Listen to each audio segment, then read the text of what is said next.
धुळे शहरातील हिरे वैद्यकीय महाविद्यालय व सर्वोपचार रुग्णालयातील विविध समस्यांचा मुद्दा पुन्हा एकदा ऐरणीवर आला आहे. रुग्णालयाच्या अधिष्ठाता पदाची जबाबदारी डॉक्टर अजित पाठक यांच्याकडे सोपविण्यात आल्यानंतर शिवसेना उद्धव बाळासाहेब ठाकरे पक्षाच्या वतीने त्यांचा सत्कार करण्यात आला. यावेळी पक्षाच्या पदाधिकाऱ्यांनी रुग्णालयातील प्रलंबित प्रश्नांकडे अधिष्ठाता डॉक्टर अजित पाठक यांचे लक्ष वेधले. रुग्णांना उपचार घेताना होणारी गैरसोय तातडीने दूर करण्याची मागणी करण्यात आली. रुग्णालयातील सीटी स्कॅन मशीन अद्याप पूर्ण क्षमतेने कार्यान्वित नसल्याचा मुद्दा यावेळी उपस्थित करण्यात आला. सीटी स्कॅन सेवा नेमकी कधी सुरू होणार असा सवालही करण्यात आला. सोनोग्राफी विभागात पीजी विद्यार्थ्यांमार्फत तपासणी होत असल्याने रुग्णांना तासनतास प्रतीक्षा करावी लागत असल्याचा आरोप करण्यात आला. सायंकाळपर्यंत प्रतीक्षा करूनही अनेक रुग्णांची तपासणी होत नसल्याचे निवेदनात नमूद करण्यात आले. तसेच 2D इको सोनोग्राफीसाठी डॉक्टर सायंकाळी उशिरा उपलब्ध होत असल्याने ग्रामीण भागातील रुग्णांना मोठा त्रास सहन करावा लागत असल्याचे सांगण्यात आले. त्यामुळे संबंधित सेवा सकाळच्या वेळेत सुरू करण्याची मागणी करण्यात आली. महात्मा फुले जन आरोग्य योजनेअंतर्गत डिस्चार्ज प्रक्रियेतही रुग्णांची गैरसोय होत असल्याचा आरोप करण्यात आला. रुग्णांच्या बेडजवळ प्रक्रिया पूर्ण करण्याऐवजी त्यांना कार्यालयात बोलावून तासनतास बसविले जाते अशी तक्रार करण्यात आली. फिजिओथेरपी विभागात आवश्यक साहित्याची कमतरता असल्याचेही शिवसेनेने अधिष्ठातांच्या निदर्शनास आणून दिले. ओपीडीमध्ये दाखल झालेल्या रुग्णांना एक्स-रेसाठी वारंवार दुसऱ्या विभागात पाठविले जात असल्याने वेळ वाया जात असल्याचे निवेदनात म्हटले आहे. त्यामुळे ज्या ठिकाणी एक्स-रे मशीन उपलब्ध आहेत त्याच ठिकाणी रुग्णांची तपासणी करण्याची व्यवस्था करावी अशी मागणी करण्यात आली. सोनोग्राफी आणि एक्स-रे विभागातील समस्या गेल्या अनेक वर्षांपासून प्रलंबित असल्याचा आरोपही करण्यात आला. याशिवाय काही विभागांमध्ये पीजी विद्यार्थ्यांकडून रुग्णांशी अरेरावीची वागणूक मिळत असल्याची तक्रार करण्यात आली. रुग्णांशी आपुलकीने आणि संवेदनशीलतेने वागण्याची सूचना संबंधितांना द्यावी अशी मागणी करण्यात आली. रुग्णालयाच्या बाह्य परिसरातील स्वच्छता समाधानकारक असली तरी ओपीडीतील स्वच्छतागृहांच्या स्वच्छतेबाबत तक्रारी असल्याचेही सांगण्यात आले.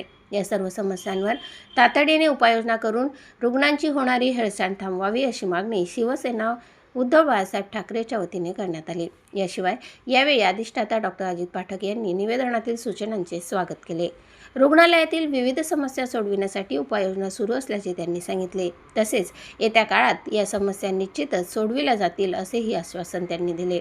याप्रसंगी शिवसेना जिल्हाप्रमुख अतुल सोनोने, उपजिल्हाप्रमुख नरेंद्र परदेशी, महानगरप्रमुख धीरज पाटील यांच्यासह पदाधिकारी व कार्यकर्ते उपस्थित होते.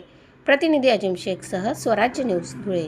हिरे वैद्यकीय महाविद्यालयाच्या अधिष्ठातापदी धुळे शहरातीलच आदरणीय डॉक्टर अजित पाठक सर यांची या ठिकाणी नेमणूक झालेली आहे. त्यानिमित्ताने आज शिवसेना उद्धव बाळासाहेब ठाकरे पक्षाच्या वतीने त्यांचा सत्कार करण्यासाठी या ठिकाणी आम्ही आलेलो होतो. गेल्या 3.5 वर्षापासून वैद्यकीय अधीक्षक म्हणून डॉक्टर अजित पाठक सरांनी अत्यंत उत्तमरित्या या रुग्णालयाच्या कारभाराची देखभाल या ठिकाणी केलेली आहे. काही महत्त्वाचे प्रश्न हिरे वैद्यकीयच्या सर्वोपचार रुग्णालयाचे जे वारंवार या ठिकाणी भेडसावत असतात त्याबाबत आम्ही या ठिकाणी चर्चा केली. जसं की 2D इको सोनोग्राफी ज्या पेशंटची होती ते डॉक्टर संध्याकाळी या ठिकाणी येत असतात. ओपीडीसाठी येणाऱ्या रुग्णांना एक्स-रे करता त्या ठिकाणी 23 नंबरला जावं लागतं. अंतर्गत काही महत्त्वाच्या स्वच्छतेच्या संदर्भामध्ये आम्ही या ठिकाणी चर्चा केली. तसेच या ठिकाणी फिजिओथेरपी विभाग जो आहे त्या फिजिओथेरपी विभागामध्ये अनेक प्रकारचं साहित्य अद्याप देखील या ठिकाणी उपलब्ध नाही आहे आणि अनेक गोष्टींवरती या ठिकाणी शिवसेना उद्धव बाळासाहेब ठाकरे पक्षाच्या माध्यमातून या ठिकाणी चर्चा करण्यात आली. सर्व प्रश्न सोडवण्याचं आश्वासन या ठिकाणी आदरणीय अजित पाठक सरांनी या ठिकाणी आम्हाला दिलेलं आहे. आणि महत्त्वाची गोष्ट म्हणजे की या रुग्णालयामध्ये या ठिकाणचे जेही काही विभाग आहेत त्या विभागात कार्यरत असणारे जे पीजी स्टुडंट आहेत त्या पीजी स्टुडंट त्या ठिकाणी अनेक पेशंटला त्या ठिकाणी अरेरावी पद्धतीने उत्तरं देत असतात. त्यांच्यावरती देखील कारवाईची या ठिकाणी आम्ही मागणी केलेली आहे. श्री भाऊसाहेब हिरे शासकीय वैद्यकीय महाविद्यालयात कामकाज पाहिलेलं आहे. तर तेव्हा सुद्धा मला आपल्या अधिकारी पदाधिकाऱ्यांतर्फे कोणत्याही प्रकारचा त्रास झालेला नाही. उलट सहकार्य आणि मदतच मिळाली. आणि परंतु फीडबॅक आवश्यकच असतो.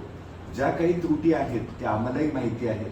काही आपण पेशंटच्या नातेवाईक यांच्याशी इंटरॅक्ट करून काही जण आमच्याकडे येऊ शकत नाही ते आपल्याकडे आले आणि आपल्याशी त्यांनी संपर्क साधून समस्या मांडल्या. त्या समस्या आपण मला सांगितल्या आणि त्या समस्याच्या त्यांच्या ज्या प्रश्नाच्या माध्यमातून त्याची उकल कशी करता येईल यासाठी सुद्धा आपण प्रयत्नशील राहू. मी तर सकाळी 8 वाजता राऊंड घ्यायला सुरुवात केलेली आहे. तर हा सकाळी 8 वाजता यायचं, राऊंड घ्यायचा. म्हणजे आपला बाह्यरुग्ण विभाग हा सकाळी 8 ते दुपारी 2 या कालावधीसाठी आपण उघडा ठेवलेला आहे. सलग 2 दिवस बाह्यरुग्ण विभाग कधीच बंद नसतो. जसं 15 ऑगस्ट होता, शनिवार होता, व 15 ऑगस्टला आम्ही बाह्यरुग्ण विभाग बंद ठेवला, तर लगेच 16 ऑगस्टला रविवारी बाह्यरुग्ण विभाग सुरू होतो. बाह्यरुग्ण विभागातच एक्सरे मशीन आणि अल्ट्रासोनोग्राफी मशीन यायला पाहिजे आणि तिथंच सगळ्या चाचण्या व्हायला पाहिजेत. बाह्यरुग्ण विभागाचे पेशंट रुग्णालयाच्या आत नाही यायला पाहिजे. म्हणजे मग गर्दी वाढते, मग घाण होते, थुंकतात वगैरे असं. तर ते फक्त वॉर्डमधल्या पेशंटसाठीच हे व्हायला पाहिजे. तर त्याच्यासाठी सुद्धा आपण प्रयत्नशील आहोत आणि लवकरच तो सुद्धा प्रश्न मार्गी लागेल.